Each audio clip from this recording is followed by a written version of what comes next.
Good morning students.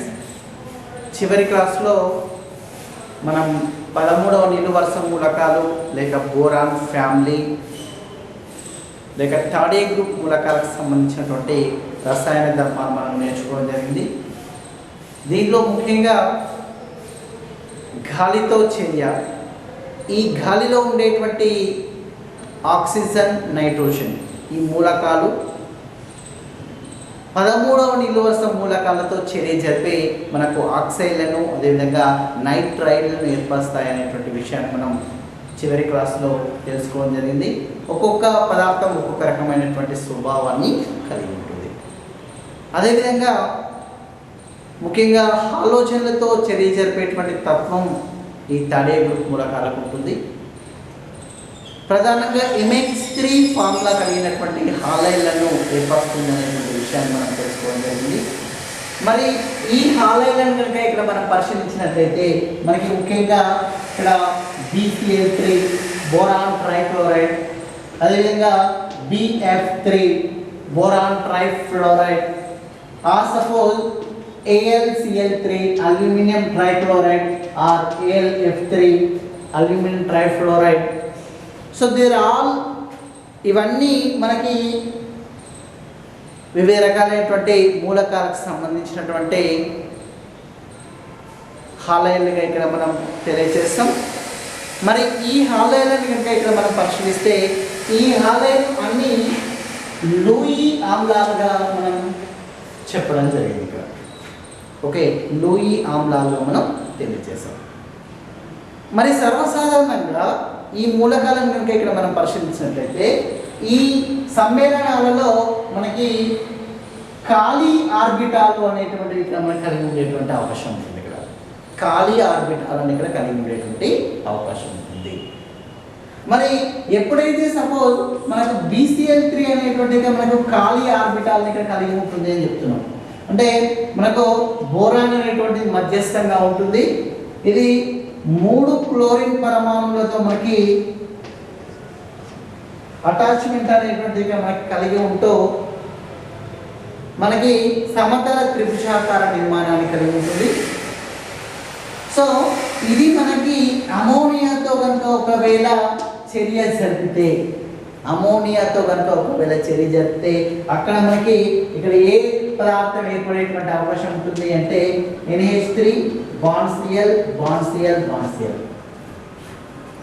Ammonium boron trichloride అనేటువంటి పదార్థం ఇక్కడ మనకి ఏర్పడుతుంది. అమోనియం బోరాన్ ట్రైక్లోరైడ్ అనేటువంటి పదార్థం ఇక్కడ మనకి ఈ చర్యలో ఏర్పడుతుంది. ఇది టెట్రాహైడ్రల్ నిర్మాణాన్ని కలిగి ఉంటుంది ఇక్కడ. అయితే ఈ చర్యను కనుక ఇక్కడ మనం పరిశీలించినట్లయితే మనకి NH3 gives rise to so BCl3 NH3 గా ఇక్కడ మనం సో తెలియజేయడం జరుగుతుంది ఇక్కడ. అయితే మనకి అమోనియాను కనుక ఇక్కడ మనం పరిశీలించినట్లయితే అమోనియాలో ఉండేటువంటి నైట్రోజన్ పైన ఒక ఒంటరి ఎలక్ట్రాన్ జంట అనేటువంటి కలిగింది ఇక్కడ. మరి ఒక ఒంటరి ఎలక్ట్రాన్ జంట అని చెప్తున్నాం. ఏంటి ఒంటరి జంట అంటే ఏంటి అసలు? మరి చూడండి, ఇక్కడ మనకు ఓవరాల్గా అమోనియాలో మధ్యస్థ పరమాణు నైట్రోజన్ అనేటువంటి విషయం మనకు తెలుసు ఇక్కడ. మరి నైట్రోజన్కి సంబంధించినటువంటి పరమాణు సంఖ్య మనకు 7. దీని యొక్క ఎలక్ట్రాన్ విన్యాసం 1s2 2s2 2p3గా ఇక్కడ మనం తెలియజేస్తాం. దీంట్లో చివరి కక్ష 2s2 2p3 అన్నటువంటిది చివరి కక్షగా ఇక్కడ మనం చెప్తాం. మరి చూడండి, దీన్ని మనం ఆర్బిటాల్ పరంగా కనుక రాసినట్లయితే ఇది 2s ఆర్బిటాల్, అదేవిధంగా ఇది 2p ఆర్బిటాల్. మరి 2s ఆర్బిటాల్లో 2 ఎలక్ట్రాన్లు, 2p ఆర్బిటాల్లో ఒక్కొక్క ఒంటరి ఎలక్ట్రాన్ అనేటువంటి కలిగింది. అయితే అమోనియా ఏర్పడాలి అంటే NH3లో 3 హైడ్రోజన్ పరమాణువులు కలిగి ఉన్నాయి. ఒక్కొక్క హైడ్రోజన్ పరమాణువులో ఒక్కొక్క ఒంటరి ఎలక్ట్రాన్ అనేటువంటి కలిగి ఉంటుంది. 3 హైడ్రోజన్ పరమాణువులలోని 3 ఒంటరి ఎలక్ట్రాన్లు నైట్రోజన్లో ఉండేటువంటి 3 ఒంటరి ఎలక్ట్రాన్లతో మనకి ఇక్కడ బంధాన్ని ఏర్పరచుకొని మనకు అమోనియాను ఏర్పరిచేటువంటి అవకాశం ఉంటుంది. మరి దీంట్లో ఈ జంట ఏదైతే ఉంటుందో ఈ జంట బంధంలో పాల్గొనలేదు, కానీ మిగిలిన 3 జంటలు బంధంలో పాల్గొన్నాయి. అంటే బంధంలో పార్టిసిపేట్ చేసినాయి కాబట్టి ఈ 3 జంటలను మనం బంధ జంటలుగా ఇక్కడ మనం తెలియజేయడం జరుగుతుంది. అంటే మొత్తం మీద అమోనియాలో ఎన్ని బంధ జంటలు అండి? 3 బంధ జంటలు అని చెప్తాం. అదేవిధంగా మరి ఎన్ని ఒంటరి జంటలు? ఒకే ఒక ఒంటరి జంట అనేటువంటి మనకి కలిగి ఉంటుంది. అంటే చూడండి మనకేంటిది బంధంలో పాల్గొన్నటువంటి ఆ జంట ఏదైతే ఉంటుందో ఆ జంటనే మనం ఒంటరి జంటగా ఇక్కడ మనం తెలియజేస్తాం. ఆ ఒంటరి జంటను మనం ఈ విధంగా చూపించేటువంటి అవకాశం ఉంటుంది. మరి లూయి సిద్ధాంతం ప్రకారం ఏ పదార్థం అయితే ఎలక్ట్రాన్ జంటను దానం చేస్తుందో, దానం చేసేటువంటి ప్రవృత్తిని కలిగి ఉంటుందో ఆ పదార్థాన్ని మనం ఇక్కడ క్షారంగా ఇక్కడ మనం తెలియచేయడం జరుగుతుంది. అంటే మొత్తం మీద ఈ చర్యలో అమోనియాలోని నైట్రోజన్ పైన ఒక ఒంటరి జంట అనేది కలిగి ఉంటుంది కాబట్టి ఆ ఒంటరి జంటను దానం చేసేటువంటి ప్రవృత్తి అమోనియాకు ఉంటుంది కాబట్టి మనం అమోనియాను క్షార స్వభావం కలిగినటువంటి పదార్థాన్ని ఇక్కడ మనం తెలియజేస్తాం. అదేవిధంగా మనం బోరాన్ ట్రైక్లోరైడ్ కనుక ఇక్కడ మనం పరిశీలించినట్లయితే ఒక ఖాళీ ఆర్బిటాల్ అనేటువంటిది దీంట్లో ఉంటుంది ఇక్కడ. మరి లూయి సిద్ధాంతం ప్రకారం ఏ పదార్థం అయితే ఎలక్ట్రాన్ జంటను స్వీకరిస్తుందో అటువంటి ఆ పదార్థం లూయి ఆమ్లంగా ఇక్కడ మనం తెలియజేస్తాం. అంటే మొత్తం మీద ఇక్కడ ఇది లూయి ఆమ్లంగా ఇక్కడ మనం తెలియజేసేది, లూయి క్షారంగా ఇక్కడ మనం తెలియజేస్తాం. అంటే ఈ ఒంటరి జంటను ఏంటిది మనకి బోరాన్ ట్రైక్లోరైడ్కు దానం చేయడం ద్వారా, అంటే ఇక్కడ మనకి దీనిలో ఒకటి దాత మరొకటి స్వీకర్త, అంటే ఒకటి ఇస్తుంది మరొకటి తీసుకుంటుంది ఇక్కడ. సో అటువంటి సందర్భంలో అంటే ఈ ఎలక్ట్రాన్ జంటలను ఇచ్చిపుచ్చుకోవడం ద్వారా ఏర్పడేటువంటి బంధమే సమన్వయ సంయోజనీయ బంధం అనేటువంటి విషయం మనకు ఆల్రెడీ తెలుసు ఇక్కడ. సో మొత్తం మీద మనకు ఈ ఏవైతే టాడియక్ గ్రూప్కి సంబంధించినటువంటి మూలకాల యొక్క హాలైన్లు ఏవైతే ఉన్నాయో అవన్నీ సర్వసాధారణంగా మనకి లూయి ఆమ్ల స్వభావాన్ని, అంటే ఆమ్ల స్వభావాన్ని కలిగి ఉంటుంది. దాన్ని మనకి ఎవరు తెలియచేయడం జరిగింది ఇక్కడ? లూయి అనేటువంటి శాస్త్రవేత్త మనకు ఆమ్ల స్వభావాన్ని కలిగి ఉంటుంది అనేటువంటి విషయాన్ని మనకు తెలియచేయడం జరిగింది. అంటే ఈ విధంగా ఈ ప్రతి ఒక్క కాంపౌండ్కి మనకి ఆమ్ల స్వభావాన్ని కలిగి ఉంటుంది అనేటువంటి విషయం ఇక్కడ మనం తెలియజేస్తాం. చూడండి మరి ఈ మూలకాలను కనుక ఇక్కడ మనం పరిశీలించినట్లయితే మనకు boron, aluminium, gallium, indium, thallium అనేటువంటివి టాడియక్ గ్రూప్. అదేవిధంగా లేక బోరాన్ ఫ్యామిలీ లేక 13వ నిలువు వరుస మూలకాలు ఇక్కడ మనం తెలియజేస్తాం. మరి ఈ గ్రూప్కు సంబంధించినటువంటి మూలకాలు అనేటువంటివి కొన్ని మనకు ఆమ్లాలతో కానీ క్షారాలతో కానీ చర్య జరిపేటువంటి తత్వాన్ని కలిగి ఉంటాయి. ముందుగా మనం బోరాన్ని కనుక ఇక్కడ మనం పరిశీలిస్తే బోరాన్ అనేటువంటిది ఎటువంటి ఎటువంటి ఆమ్లంతో కానీ క్షారంతో కానీ నేరుగా చర్య జరిపేటువంటి తత్వం కలిగి ఉండాలి. అదే ఒకవేళ మనం అల్యూమినియం కనుక ఇక్కడ మనం పరిశీలిస్తే ఈ అల్యూమినియం ఆమ్లంతో అదేవిధంగా క్షారాలతో చర్య జరిపేటువంటి తత్వాన్ని కలిగి ఉంటుంది. చూడండి ఇక్కడ అల్యూమినియంను మనం తీసుకొని ఈ అల్యూమినియంకు HCl హైడ్రోక్లోరిక్ ఆమ్లాన్ని కనుక ఒకవేళ మనం కలిపి చర్య జరిపినట్లయితే ఈ చర్యలో మనకి ఏర్పడేటువంటి కాంపౌండ్ ఏంటి అంటే మనకు AlCl3గా ఇక్కడ మనం తెలియజేస్తాం. అల్యూమినియం ట్రైక్లోరైడ్ అంటే ఈ అల్యూమినియం ట్రైక్లోరైడ్తో పాటు మనకు ప్రధానంగా ఏర్పడేటువంటి కాంపౌండ్ ఏంటి అంటే మనకి హైడ్రోజన్ గ్యాస్ అనేటువంటి మనకి ఏర్పడుతుంది. మరి ఈ చర్యలో మనకి అల్యూమినియం ట్రైక్లోరైడ్ అనేటువంటి లూయి ఆమ్లం ఇంతకుముందే మనం తెలుసుకోవడం జరిగింది. అదేవిధంగా దాంతోపాటు హైడ్రోజన్ గ్యాస్ అనేటువంటి కూడా ఇక్కడ మనకి ఏర్పడుతుంది. మరి ఈ చర్యలు మనం పరిశీలిస్తే 2Al plus 6HCl gives rise to 2AlCl3 plus 3H2 ఇక్కడ మనం తెలియజేస్తాం. అదేవిధంగా మనకి అల్యూమినియం అనేటువంటిది క్షారాలతో చర్య జరిపేటువంటి తత్వాన్ని కూడా కలిగి ఉంటుంది. ఈ అల్యూమినియంను మనం NaOH క్షారంను మనం కలిపి దానికి నీటిని కనుక ఒకవేళ మనం కలిపి చర్య జరిపినట్లయితే, ఓకే, నీటిని కనుక మనం కలిపి చర్య జరిపినట్లయితే అటువంటి సందర్భంలో మనకి ఇక్కడ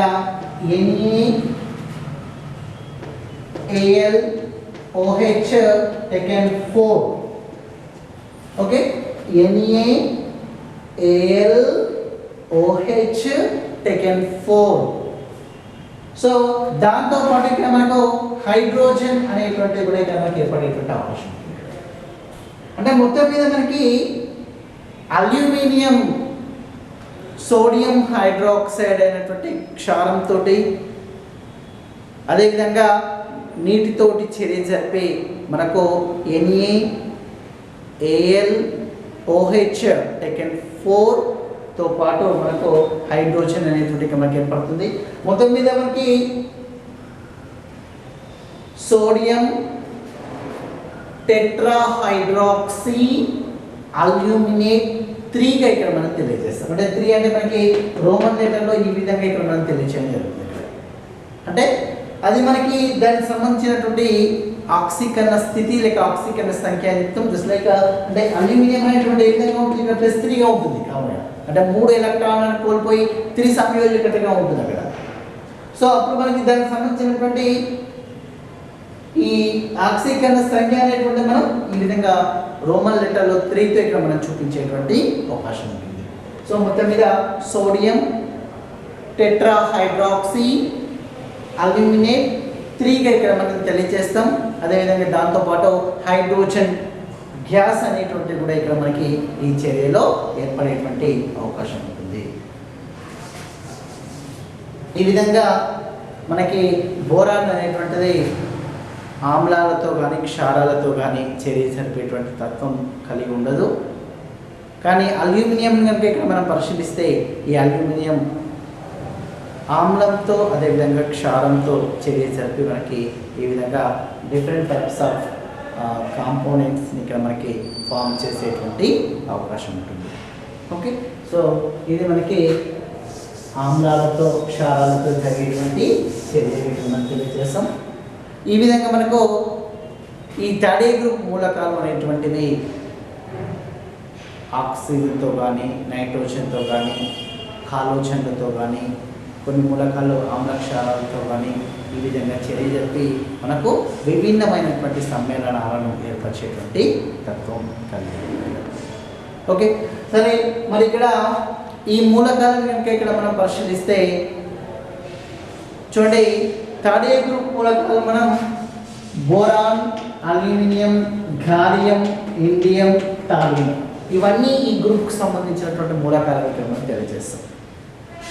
మరి ఈ మూలకాలను కనుక ఇక్కడ మనం పరిశీలిస్తే ఈ మూలకాలలో మొదటి మూలకం మనం బోరాన్ ఇక్కడ మనం తెలియజేస్తాం.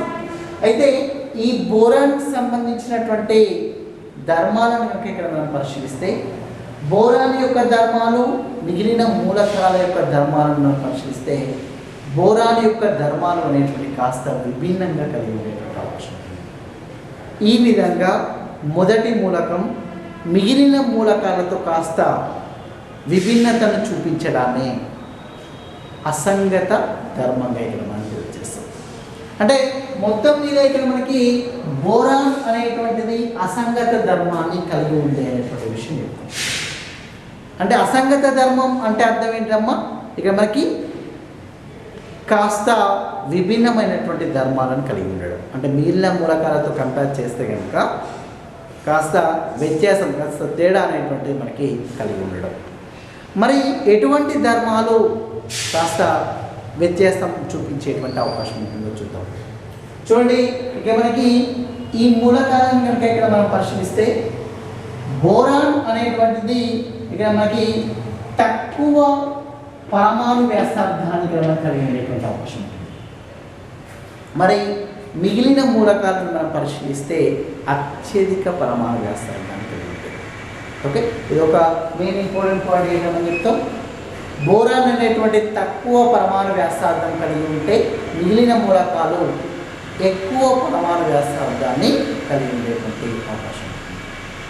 అదేవిధంగా రెండవ అంశం కనుక ఇక్కడ మనం పరిశీలిస్తే బోరాన్ సంబంధించి దాని యొక్క రుణ విద్యుదాత్మకత విలువలు అత్యధికంగా కలిగి ఉంటే మిగిలిన మూలకాల యొక్క రుణ విద్యుదాత్మకత విలువలు అనేటువంటివి తక్కువగా కలిగి ఉండేటువంటి అవకాశం.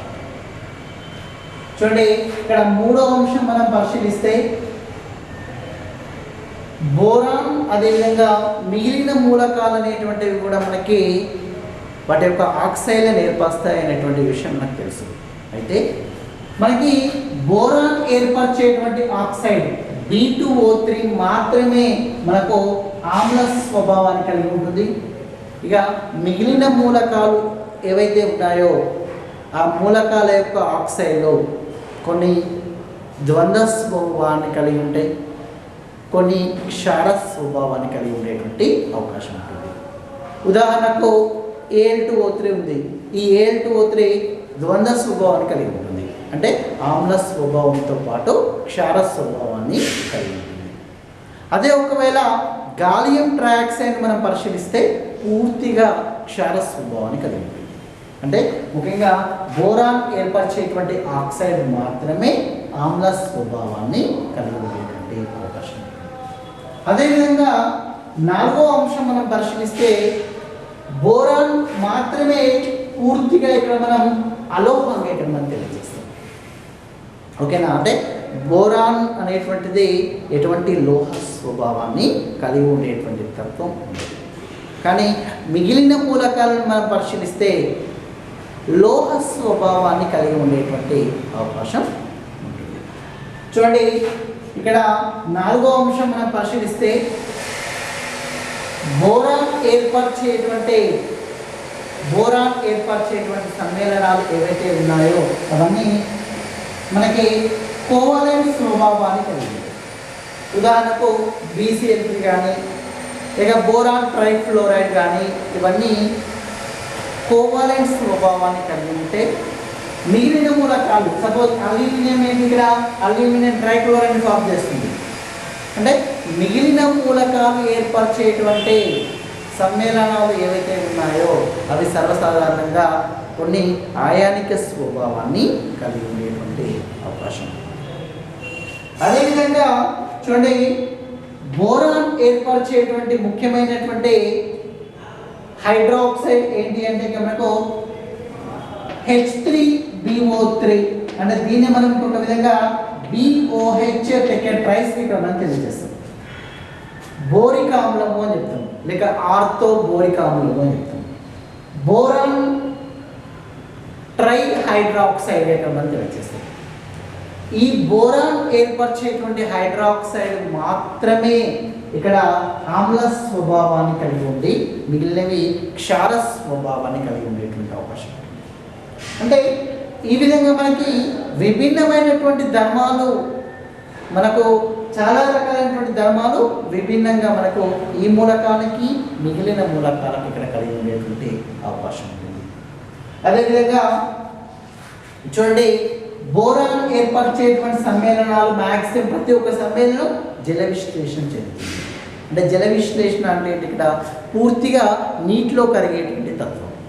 అంటే బోరాన్ ఏర్పరిచేటువంటి ప్రతి ఒక్క సమ్మేళనం నీటిలో కరిగేటువంటి తత్వాన్ని ఎక్కువ కలిగి ఉంటుంది. కానీ మిగిలిన మూలకాలు పాక్షిక పాక్షిక జల విశ్లేషణ కలిగి ఉండేటువంటి అవకాశం ఉంటుంది. అంటే ప్రతి ఒక్క పదార్థం పూర్తిగా కరిగేటువంటి తత్వాన్ని కలిగి ఉండదు. అంటే ఈ విధంగా బోరాన్ సమ్మేళనాలు మాత్రమే పూర్తిగా మనకు జల విశ్లేషణ జరిపేటువంటి అవకాశం ఉంటుంది. కానీ మిగిలిన మూలకాలు పాక్షిక జల విశ్లేషణ మాత్రమే కలిగి ఉండేటువంటి అవకాశం. ఓకే, అంటే ఈ విధంగా ఇదొక రకమైనటువంటి ధర్మంగా ఇవ్వడం. అదేవిధంగా బోరాన్ అనేటువంటి మూలకం బోరేట్లు అనేటువంటి కొన్ని ముఖ్యమైనటువంటి పదార్థాలు ఏర్పరుస్తాయి. బోరేట్లు మరి మిగిలిన మూలకాలు కూడా అల్యూమినేట్లు అంటే ఈ విధంగా మనకి డిఫరెంట్ కాంపోనెంట్స్ని ఫామ్ చేస్తాయి. కాకపోతే బోరాన్ ఏర్పరిచేటువంటి బోరేట్లు ఏవైతే ఉన్నాయో అవి పాలీ యాసిడ్లను పాలీ ఆమ్లాలను ఏర్పరిచేటువంటి తత్వం కలిగి ఉంటాయి. చూడండి, పాలీ ఆమ్లాలు అంటే ఇవి ఒక రకమైనటువంటి పాలిమర్లు అని చెప్తాం. ఏంటి అసలు పాలిమర్లు అంటే ఏంటి ఇక్కడ అంటే సర్వసాధారణంగా మనం నిత్య జీవితంలో ఉపయోగించేటువంటి ప్లాస్టిక్ వస్తువులు అని చెప్తాం.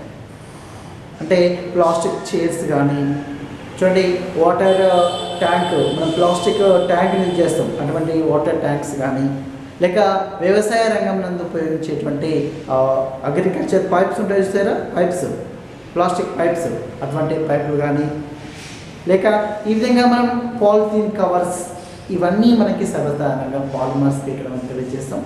అంటే ఇటువంటి పాలీ ఆమ్లాలను ఏర్పరిచేటువంటి తత్వం బోరాన్ యొక్క సమ్మేళనాలకు కలిగి ఉంటుంది.